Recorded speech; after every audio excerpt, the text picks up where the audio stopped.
Abu Nawas belum kembali, kata istrinya. Ia bersama seorang pendeta dan seorang ahli yoga sedang melakukan pengembaraan suci. Padahal saat ini Baginda amat membutuhkan bantuan Abu Nawas. Beberapa hari terakhir ini Baginda merencanakan membangun istana di Awang-Awang karena sebagian dari raja-raja negeri sahabat telah membangun bangunan-bangunan yang luar biasa. Baginda tidak ingin menunggu Abu Nawas lebih lama lagi. Beliau mengutus beberapa orang kepercayaannya untuk mencari Abu Nawas. Mereka tidak berhasil menemukan Abu Nawas karena Abu Nawas ternyata sudah berada di rumah ketika mereka baru berangkat. Abu Nawas menghadap Baginda Raja Harun al-Rasyid. Baginda amat riang. Saking gembiranya beliau mengajak Abu Nawas bergurau. Setelah saling tukar-menukar cerita-cerita lucu, lalu Baginda mulai mengutarakan rencananya. Aku sangat ingin membangun istana di Awang-Awang agar aku lebih terkenal di antara raja-raja yang lain. Adakah kemungkinan keinginanku itu terwujud, wahai Abu Nawas? Tidak ada yang tidak mungkin dilakukan di dunia ini, Paduka yang mulia, kata Abu Nawas berusaha mengikuti arah pembicaraan Baginda.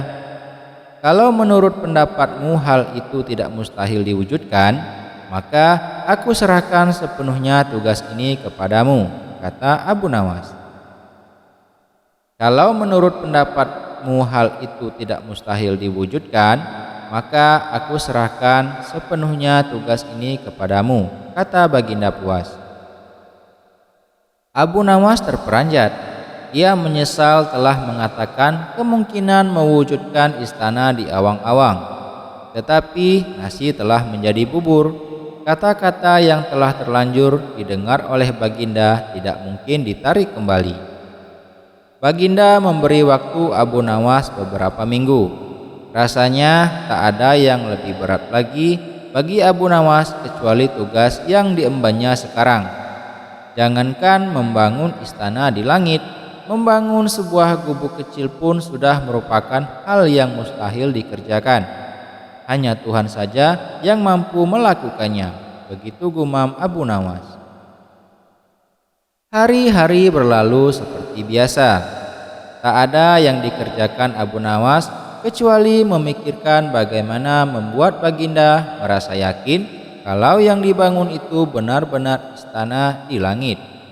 Seluruh ingatannya dikerahkan dan dihubung-hubungkan. Abu Nawas bahkan berusaha menjangkau masa kanak-kanaknya, sampai ia ingat bahwa dulu ia pernah bermain layang-layang. Dan inilah yang membuat Abu Nawas girang. Abu Nawas tidak menyia-nyiakan waktu lagi. Ia bersama beberapa kawannya merancang layang-layang raksasa berbentuk persegi 4. Setelah rampung, baru Abu Nawas melukis pintu-pintu serta jendela-jendela dan ornamen-ornamen lainnya.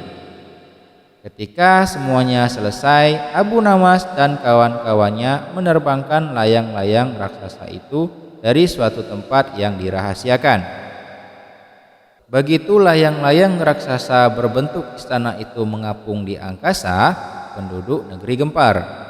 Baginda Raja girang bukan kepalang.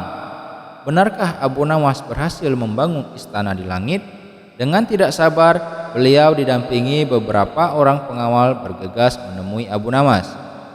Abu Nawas berkata dengan bangga, "Paduka yang mulia, istana pesanan Paduka telah rampung. Engkau benar-benar hebat, wahai Abu Nawas," kata Baginda memuji Abu Nawas. "Terima kasih Baginda yang mulia," kata Abu Nawas. "Lalu bagaimana caranya aku ke sana?" tanya Baginda. "Dengan tambang Paduka yang mulia," kata Abu Nawas. "Kalau begitu, siapkan tambang itu sekarang.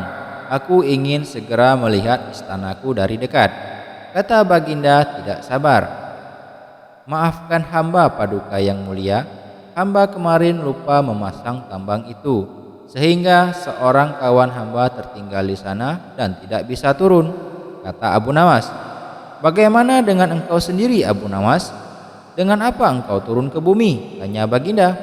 "Dengan menggunakan sayap paduka yang mulia," kata Abu Nawas dengan bangga. "Kalau begitu, buatkan aku sayap supaya aku bisa terbang ke sana," kata Baginda.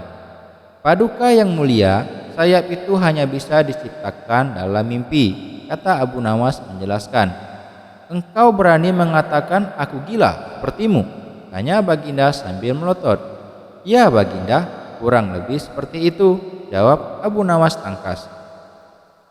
"Apa maksudmu?" tanya Baginda lagi. Baginda tahu bahwa membangun istana di awang-awang adalah pekerjaan yang mustahil dilaksanakan. Tetapi Baginda tetap menyuruh hamba mengerjakannya, sedangkan hamba juga tahu bahwa pekerjaan itu mustahil dikerjakan. Tetapi hamba tetap menyanggupi titah Baginda yang tidak masuk akal itu, kata Abu Nawas berusaha meyakinkan Baginda. Tanpa menoleh, Baginda Raja kembali ke istana diiring para pengawalnya. Abu Nawas berdiri sendirian sambil memandang ke atas, melihat istana terapung di awang-awang. "Sebenarnya siapa di antara kita yang gila?" tanya Baginda mulai jengkel. "Hamba kira kita berdua sama-sama tidak waras, tuanku," jawab Abu Nawas tanpa ragu.